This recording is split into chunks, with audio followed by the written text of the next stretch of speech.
Welcome to the latest installment of Record Online Army Football Chat. My name is Kevin Gleason, sports columnist of the Times-Herald Record. I'm alongside Sal Interdonato, our Army football beat writer. Sal, Army's obviously coming off a huge win this past week at Tulane. That gave them their fourth win and well on their way to getting that requisite 6 wins needed for a bowl bid, with Rutgers coming up Saturday. Tell me a little bit first about Army's win at Tulane, how big that was for the program. Pretty big. They avenged a loss last year by 1 point here to Tulane, and they really got Jared Hassan going. I think that's the key.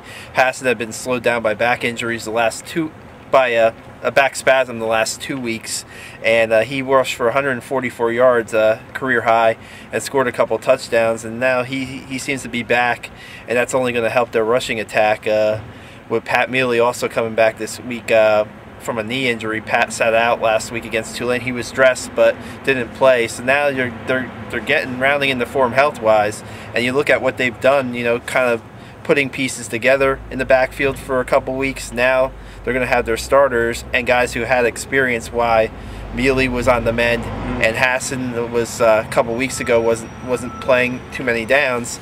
So I mean, it looks pretty good. The Tulane game, Trent Steelman, David Brooks caught his first touchdown pass. Newburgh graduate caught his first career touchdown pass on a nice play that seemed to really seal the game up for them. They were in control most of the game. They were never really in trouble against Tulane, and this week might be a different story against Rutgers. Yeah, I mean, they really got the running game going, ran for 312 yards against Tulane, and you mentioned, you know, Hassan and getting that inside attack going, which is, you know, crucial to all great option teams.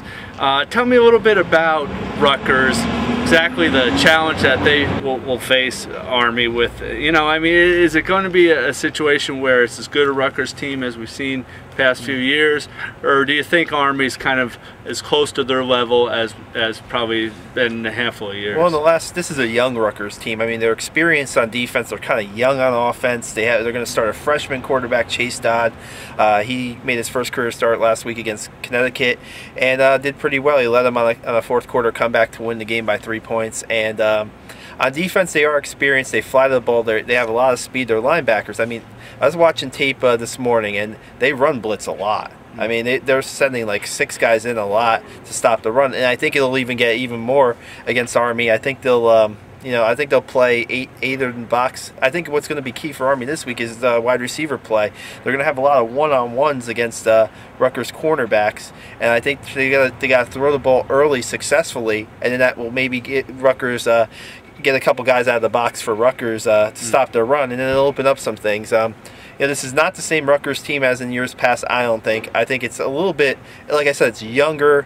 I don't think it is as talented, but, I mean, they're still dangerous. They're a Big East school. I mean, every guy they put on the field is an athlete, pretty much, and it's going to be a tough one for Army. Just talking to a few players, you know, and the theme seems to be that, you know, with Rutgers, you see players that you're going to see on Sundays, you know, in the NFL in future years, where you don't always see that with other teams.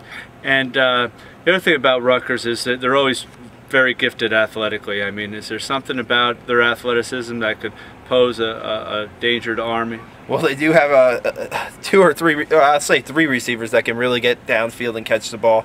Mark Harrison, Jeremy Deering, and Mohamed Sanu, who also plays the Wildcat. And against Tulane 2 weeks ago, Sanu broke off a 91-yard touchdown run out of the Wildcat.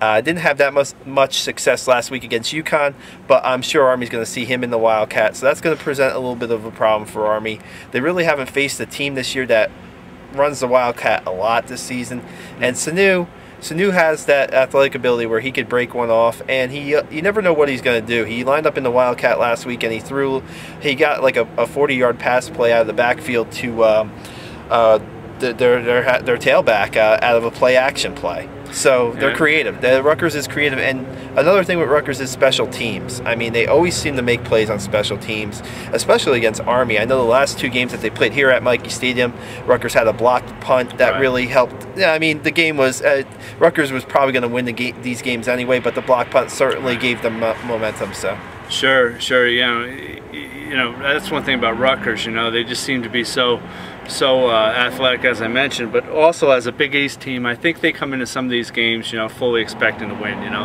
And I think we finally reached a point with Army where they expect to win these types of games now too. So they need this game to keep establish a winning streak. Just get something going. They have a bye week next week. Right. You feel good beating a team like Rutgers that's won 6 straight from you, and the last 3 by 72 combined points. You know, you get a win over them. Man, that bye week's gonna feel really good. And who knows? You can get yourself on a little roll.